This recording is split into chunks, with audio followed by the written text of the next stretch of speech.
বিসমিল্লাহির রহমানির রহিম। আসসালামু আলাইকুম ওয়া রাহমাতুল্লাহ। রমজানুল মুবারক গাইস।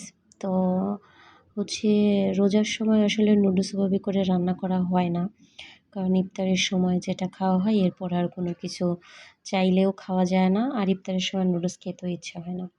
তবে যারা আমার মতো নুডলস পাগলা আছে তাদের কাছে কি আর টাইম টেবল বলে কোনো কথা আছে?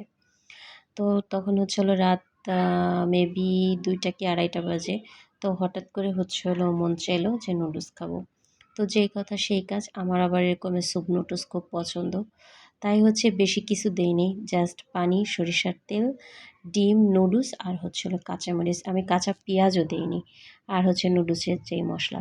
ঝটপট তৈরি করে নিলাম স্যুপ নুডলস। তো বন্ধুরা, আমার মতো কে কে নুডলস পছন্দ করো কমেন্ট করে জানিও।